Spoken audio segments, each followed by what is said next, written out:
لیکن ہمارا کہیں اور ہے، وہ خالی لفظیں جو ہے دوہرا ہے. اگر اسی میں ایک لمحے کے لیے بھی اگر ہمارا دل اسی انداز سے جیسا کہ دعا میں ہے اگر ادھر رجوع کر جائے گا تو بس وہی دعا کی قبولیت کا وقت ہے اور اسی میں دعا قبول بھی ہو جاتی ہے. اب اس کے لیے بڑا مشہور واقعہ ہے، اگر آپ نے سنا ہوگا تو میں دوہرا رہا ہوں، یہ سمجھ لیجیے.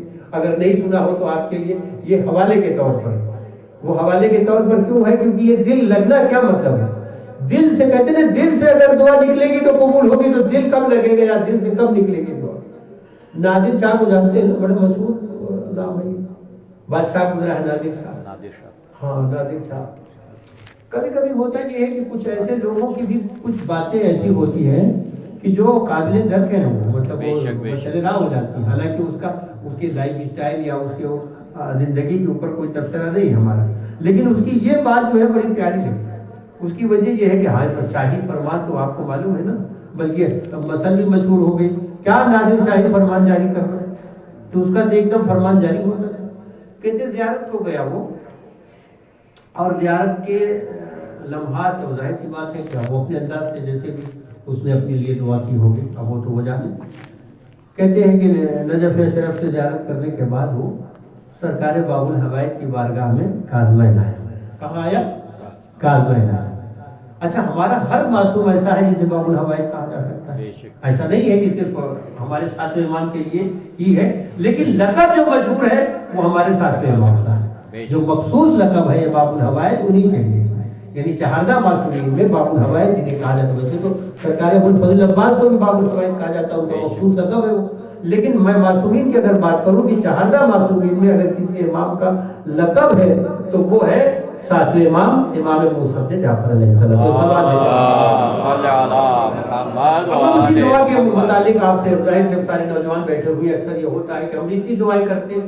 مولانا ایک وظیفہ آپ نے بھی بتایا تھا، ایک وظیفہ ان سے میں نے سنا تھا اور فلاں نے بھی کہا تھا میں تو اتنی تصویر پڑھ چکا، میں تو اتنی دعا کر چکا، وہ پورا ہی نہیں ہو رہا، وہ تو پورا ہی نہیں ہو رہا. تو کہتے ہیں نادر شاہ جب وہاں سے لوٹا، کہاں سے نجف سے زیارت کر کے، تو آیا یہاں کاظمین آیا اور باب الحوائج کی بارگاہ میں زیارت کی. جیسے ہی وہ روضے کے قریب گیا تو دیکھا کہ ایک لمبی قطار مانگنے والوں کی، جس میں معذور افراد بیٹھے ہوئے ہیں. اور اکثر ایسا اپنے یہاں ممالک میں بھی دیکھیں، درگاہوں کے باہر بیٹھے رہتے ہیں، ایسی جگہوں پہ خاص طور پہ بیٹھتے ہیں. وہ معلوم ہے کہ یہ جو جا رہے ہیں یہ لوٹ کے آئیں گے تو ان کا دل جو ہے تھوڑا سا نرم تو ہو ہی گیا ہے، اور مطلب مزید جو ہے ہماری طرف توجہ کریں. اچھا اس میں بھی معذور افراد میں بھی اگر کوئی نابینا بیٹھا ہے تو اور زیادہ مطلب اس کے لیے لوگ توجہ کرتے ہیں، بیچارہ یہ بھی دیکھو نابینا ہے، اور ویسے اگر معذور ہے. تو کہتے ہیں جب نادر شاہ یہاں پہنچا اس نے دیکھا کہ دو صف لگا کے، پوری لمبی قطار لگا کے دو رویا بیٹھے ہوئے لوگ اور سارے مانگنے والے. اس نے کہا ہے میں کہاں جا رہا ہوں؟ باب الحوائج کی بارگاہ جو سب کو عطا کر رہے ہیں، اور میں مطلب یہاں آیا ہوں، ابھی چلا جاؤں گا میں، اور یہ تو 24 آورز بیٹھے ہوئے ہیں. تو یہ مطلب کیا مانگ رہے ہیں کہ کوئی مطلب آنکھیں نہیں ہے تو کسی کو آنکھیں نہیں ملی ابھی تک، یا پیر سے معذور ہے تو پیر سے ہی معذور ہے. اس نے کہا ایک بات سنو، میں تو آیا ہوں ابھی زیارت کر کے چلا جاؤں گا، لیکن کس کی بارگاہ میں تم لوگ بیٹھے ہوئے ہیں؟ اور یہ اپنے لیے کیوں نہیں مانگتے تھے؟ کہ خالی پیسہ ہی کیوں مانگ رہے ہو؟ اللہ کے نام پہ اور مولا کے نام پہ پیسہ کیوں طلب کر رہے ہو؟ اپنے لیے آگے کیوں نہیں مانگتے؟ تو وہ سب جو نابینا بیٹھے تھے انہوں نے کہا آپ کو کیسے پتا چلا ہم نے نہیں مانگا؟ کہا کیا پتا چلا پیسہ نہیں مانگا؟ کس طریقے سے مانگا تم نے؟ ارے یہ تو وہ بارگاہ ہے کہ ساری کائنات کو عطا کرنے والے. اچھا ایک بات سنو، میں جا رہا ہوں اندر، اور وہ سب دیکھ رہے ہیں اس کو کہ وہ تلوار بھی لیے ہوئے تھا. یہ کون ہے؟ تو کسی نے بتایا کہ بادشاہ ہے. کہا میں جا رہا ہوں زیارت کرنے کے لیے، اگر واپسی پر تمہاری آنکھیں درست نہ ہوئی تو سب کی گردن اڑا دوں گا، مانگو دعا. ارے ایسا شاہی فرمان اس نے جاری کیا کہ تو حالت خراب ہوئی. وہ چلا گیا اندر. اب اندر چلا گیا، وہ یہ کہہ کے گیا کہ میں جا رہا ہوں، واپسی پہ سب کی آنکھیں درست ہونی چاہیے، اس طریقے سے مانگو دعا. اب وہ تو چلا گیا، ان کی تو چابت ہی آئی. ایک سر ہاتھ بھیجے محمد علیہ اللہم صلی علی محمد و آل محمد. ہمیں سب کے سب گھبرائے کہ اتنے دن سے تو ہم لوگ بیٹھے ہیں اور مانگ تو رہے ہیں آگے، مگر اب جو انہوں نے رو رو کے مانگنا شروع کیا، مولا اب آپ ہی کا وسیلہ ہے، اب تو گردن بھی چلی جائے گی اگر آج نہیں پوری کی حاجت، اور رو رو کے سب نے جو ہے او اللہ تیری بھلا، کہتے ہیں واقعے میں لکھا ہے کہ جب اب وہ جو پلٹا تو سب اس کے جو ہے قدم چومنے لگے، جتنے بھی وہاں بیٹھے مانگ رہے تھے۔ اس نے کہا کیا ہوا بھائی، کیا ہوا کیا ہوا؟ کہا ارے آپ پہلے آ گئے ہوتے تو شاید اتنے دن تک ہم نابینا نہ بیٹھے ہوتے۔ سلوات بھیجتے محمد۔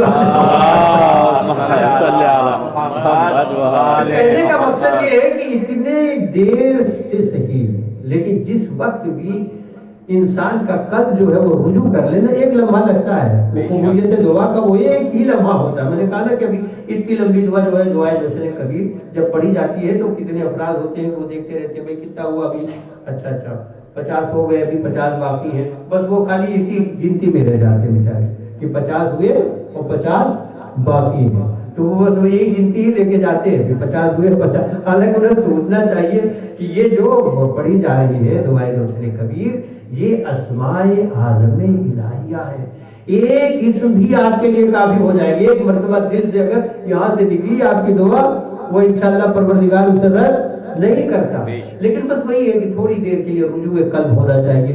تو یہ تو ایسی رات تھی جس کے لیے خود اللہ کہہ رہا ہے 1000 مہینوں سے بہتر ہے۔ جب 1000 مہینوں سے بہتر ہے تو ایک لمحے کی آپ کی عبادت جب 1000 مہینے میں محیط ہو رہی ہے تو کتنی ہی پرانی کیوں نہ دعا ہو، تو نہیں پوری ہوگی وہ اس رات کو۔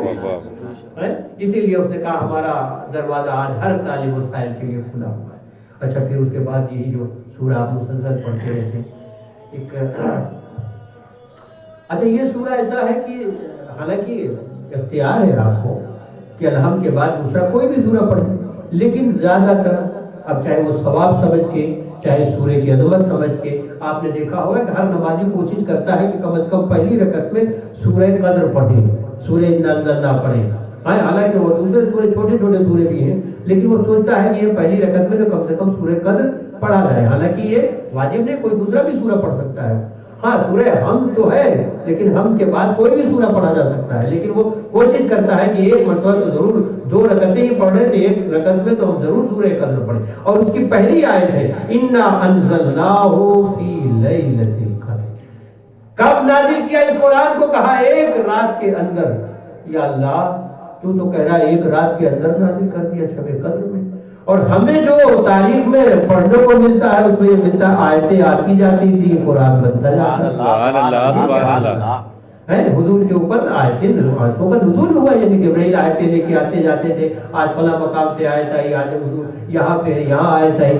تو یہ کیا قصہ ہے؟ ایک طرف تو قرآن کہہ رہا ہے ایک رات میں، اور تاریخ یہ بتاتی ہے کہ آیتیں آتی گئی اور قرآن بنتا گیا۔ تو یہ ہے کیا؟ یہی چیز جناب ابن عباس نے مولائے متقیان علی ابن ابی طالب علیہ